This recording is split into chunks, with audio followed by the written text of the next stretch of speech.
Hey everyone, I've got my coffee. My identical twin sister has her coffee. And today I kind of want to talk to you about generative AI and what I learned this past week. So I recently taught a class on how to use Canva, how to use Canva AI. The title was Your Real Estate Brand Upgraded because what I'm learning is that real estate agents need to build their brand. But in the world of artificial intelligence, we still have to integrate it. So here's what happened at the beginning of the class. I asked the question, how many of you are using artificial intelligence? Do you even know what it is, and who's not using it? Now, out of the entire room, I also asked the question, is everyone on social media? One person wasn't on social media, and one person, and the same person was not using AI or even ChatGPT.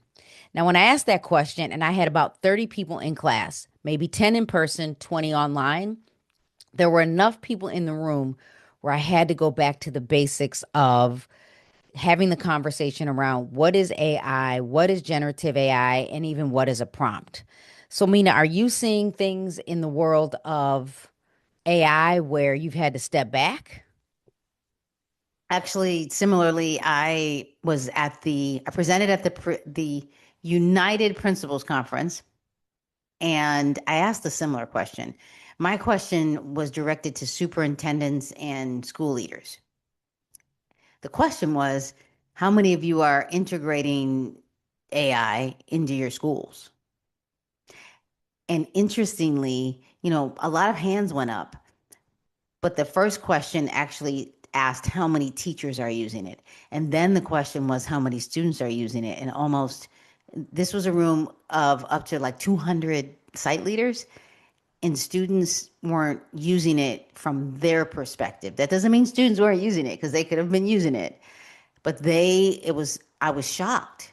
And then I realized that because I assumed that the people that were going to the conference were using it because they were there. But the reason they came was because they wanted to find out how they could integrate it because there isn't any real policy on using it for children except what, like, say, ChatGPT says, 13 years old and older, like what social media says. But they don't listen to that. So, I mean, and I think that we need to go slow to go fast, and we're not.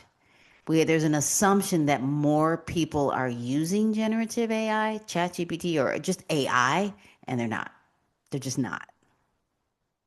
And that's why when I asked the question, I was like, maybe you and I need to come back and have a basic conversation around, so what is generative AI and how does it work? So, Mina, give us the definition of generative AI down to a fifth grade, a fourth grade, or maybe a third grade level.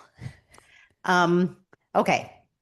Generative AI, the word generative, the beginning of that word, the root word is generate. Like make something, create something new. Whenever you generate something, you're making something brand new.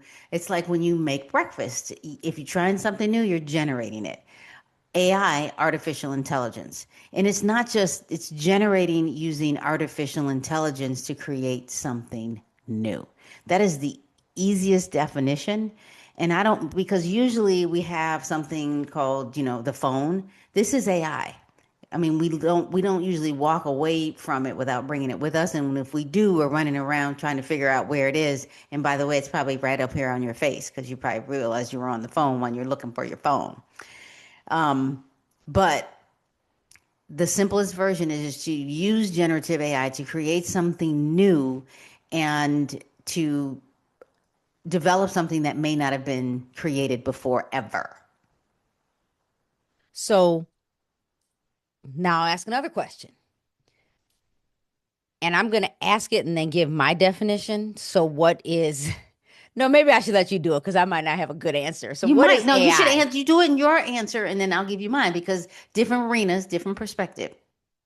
I mean, so what is AI? It is not, it's the ability to have technology do it for you. That's my simple version. That actually is probably the best version because it's intelligence, but it's artificial. There's no emotion attached to it. It's just It's artificial because it's doing the thinking either for you. It's grabbing from, I like to, there's a TV show that I used to watch, and you may not have watched it. It's called Numbers. Or if you ever see this gift where this guy is like thinking and he's got all the numbers and the math going on in his head, it's like taking all of your thoughts, taking them and making it simpler for you to gather your thoughts. Like, have you ever had this moment where you're like, I need to do this right now, and I have to either turn it into my boss, I have to create a presentation, I need to look at this graph or this table, and I don't even know how to look at it? Well, it'll think that through for you, or you can say, help me through the process so that I can get better. And that's like big picture, but it can really help slow down what you're doing and help you think. So, okay, so I'm like in my moment, I was thinking, let me go look up my actual definition. So, what is AI? The goal is to make machines smart enough to do complex tasks without any help from humans. But I would challenge you because Mina and I have a book, Noise to Navigation: How We Move from Confusion to Confidence with Generative AI. And this might help you have a better understanding, especially for those of you that are readers. Now, we're working on the Audible version. We got to sit down somewhere and actually read the book. But this might help some of you that are having those challenges around what is it, how do I use it. So let me ask this question, Mina. What are easy ways to start using AI? What are small ways to start? Um, Actually, most people, I'm gonna tell you what most people do. They go in and they ask it a question like, I need a And when you recipe. say it, what do you mean? It, as in any generative AI, usually ChatGPT. I like to live in ChatGPT land. ChatGPT, those of you that probably are like, I don't even know what that is. It is a online platform created by OpenAI. All you have to do is Google Chat GPT and it will pop up. Then you select login and you can log in through Google, you can log in through Apple, you can log in and just use your email. So you do log in. And then when it's sitting in front of you, it's like a chat bot. Back in the old days, meaning in the late 1900s when we had AOL and you could chat with people, or your text. It's like putting it, it looks like a text box. You just type something in, and then if you're typing it to a human, you expect them to send something back. Well, that's what the GPT model does. That's what ChatGPT model does for you. You type something in or you text it, with your thumbs or whatever, however you do it, or you swipe over because you're that good at doing the swipes in texting. Or most of us, you see people walking down the street and do this, you can do this too. Like you can press the microphone and talk right into the GPT, the chat bot, the bot, like this thing, and ask it to do something for you. You can give it a question or you can give it a statement. Question, question mark, statement, period at the end, and see So what happens. That's it. okay, so and again, chatgpt.com, you can Google it. What and let me some for some of you, you need to hear it this way. When Google came out, whatever year that was, we would then eventually say Google it. So Google became the way we searched. It wasn't go search online, it was Google it. The next generation now is saying, let me chat GPT it. So they're using chat GPT more than most of the large language models. Would you agree? We should probably look and see if Pew Research has some data on AI, because that might be Yes. a conversation around what is the most I'm going to go Pew Research Center. Pew Well, you do Research, that while you're doing what that. is the most used GPT model? Okay, hold that thought while it's thinking because it probably is pretty fast. ChatGPT, just like Google, most people are using it at a very simple level, meaning they're using it like it's Google. They're using it like a search engine. Now it will do just that. You can use it as a search engine. It's probably faster and probably even more concise. Like it'll give you five different things of whatever it is you want to do. Simple thing is like, I want to travel in this country and give me five things I can do. I already have my flight and I'm booked to go. That's you keep putting that in Google, it wouldn't necessarily do that, even though now Google is attached to a chat bot, an AI bot, and it might, at the very beginning, if some of you are in Google and you're like, why is it giving me this text at the beginning? It's because it's now integrated with a chat bot. And then underneath, it gives you a bunch of hyperlinks that you can click on. So a lot of people are using ChatGPT and other platforms like Gemini and Copilot and Cloud, Claude, and Perplexity. And you said, I think there's Meta AI. They're using it as a chat bot. And something simple as correct this email. And well, I shouldn't say simple because you probably should correct that email when you were upset, because some of us like to send emails out really fast because so and so emailed you and you didn't like it. It might, make this email friendlier when I respond. Yeah, that's a good thing. But we're not getting people to a different level of helping it be user friendly, like your brain. Like your brain is, we said it at the NAR conference, it is the strongest computer out there. The functioning is just stronger. So, okay, what'd you find? So when I Googled it, I got to go back and see. I went to Google and then Google Gemini kicked in, or their search tool with AI kicked in. I'm going to go back and now this, Mina, this could be another topic, but on Yeah, me and per my Pew dropping mic. Research, 34% of US adults have used ChatGPT, about double the share in 2023. So here's what's kind of interesting is, and this probably took me to a whole different article. 18 to 29-year olds went from, it significantly jumped. And then if you look at 30 to 49-year olds, that one went up since 2023. And then US adults, what is that, 18? Oh, let me just skip that.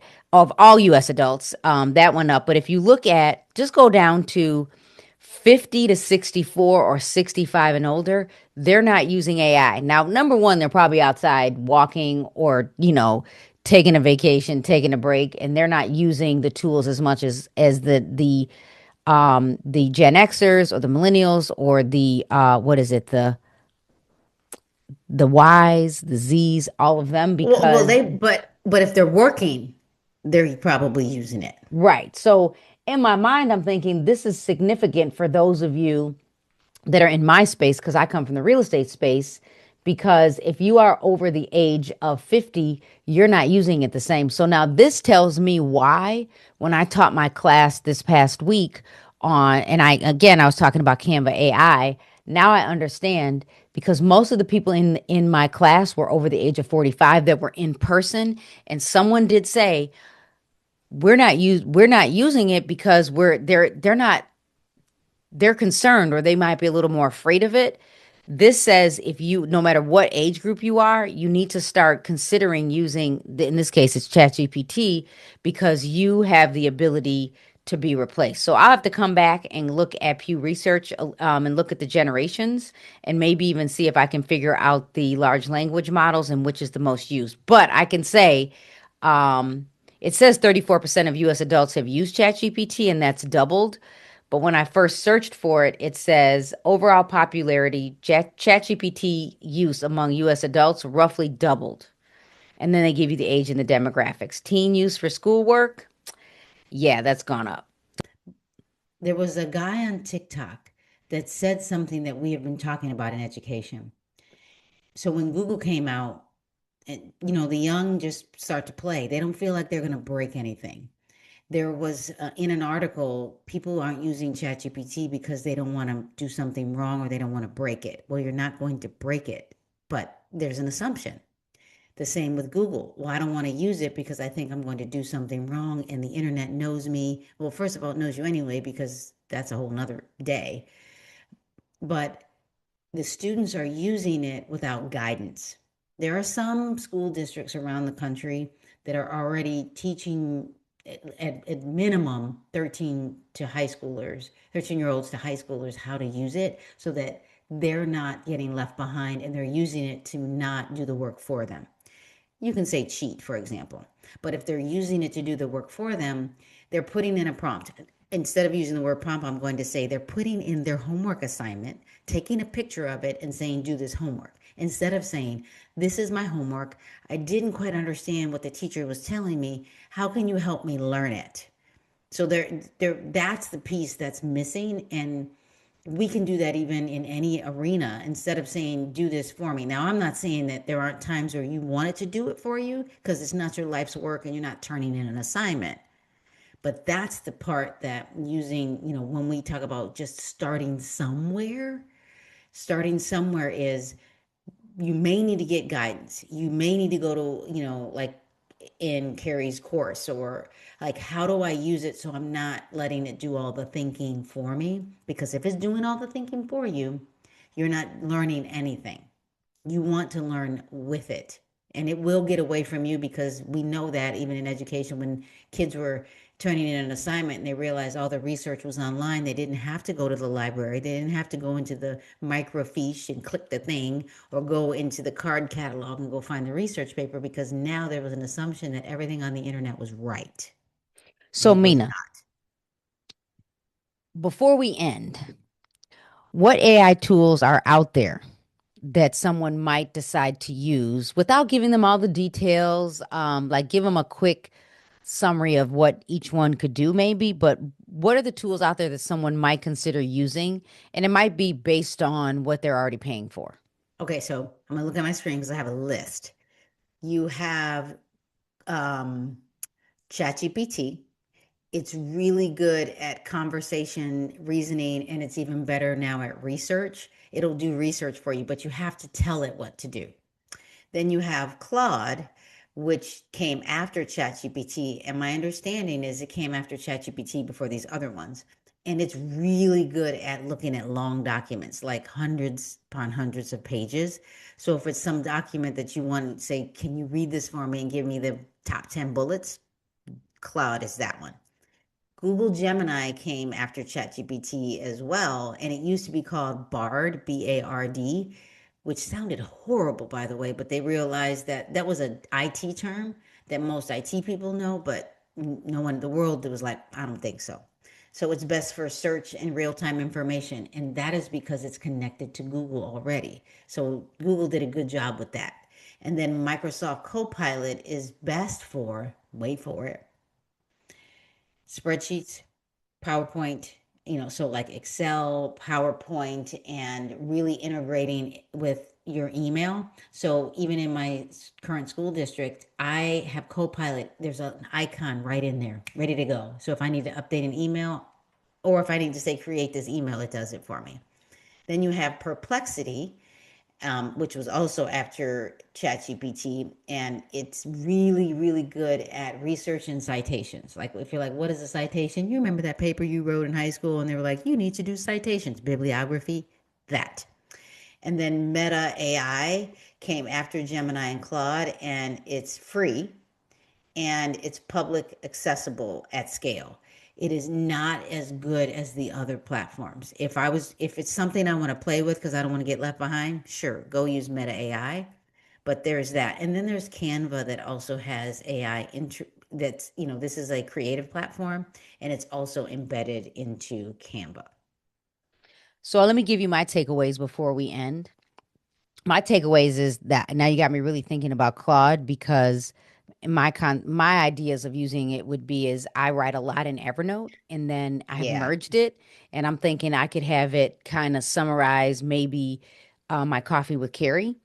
And then I've known about Perplexity and the research, but with Copilot, that if I was a student or if I was a real estate agent that was trying to help look at my business differently, I'm going to Copilot for the Microsoft Excel spreadsheets because it's owned by Microsoft.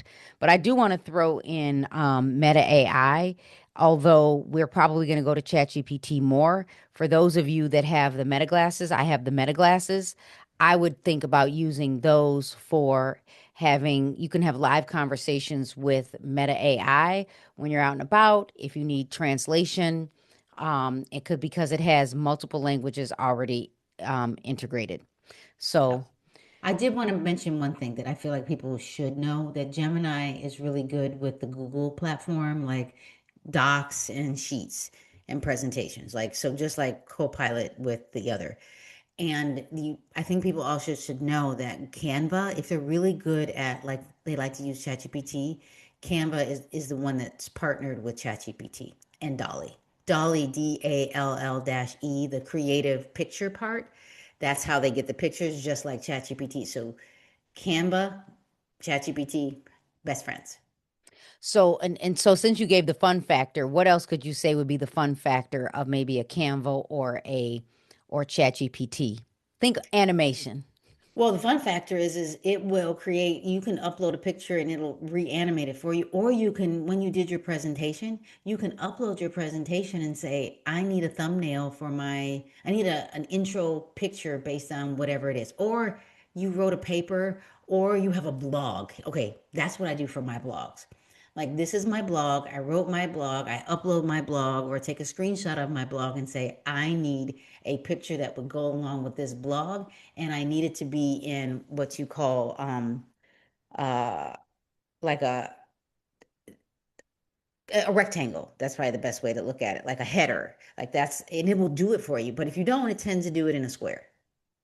Fun. And so my fun factor is, although we're going to end up on other platforms, from your mobile device, open it today, go to Meta AI. If you haven't downloaded the actual Meta AI app because you don't need the glasses to use it, download it, and then when you click the options to create, you can upload your own image from your mobile device and create a video animation. So thank you for joining us for another episode of Twinfluence. I am Carrie Little. You can find me over on Instagram and TikTok as Carrie Joe Little. Make sure you subscribe to my YouTube channel. And I'm Dr. Mina, and you can find me on YouTube at MJBLAZY.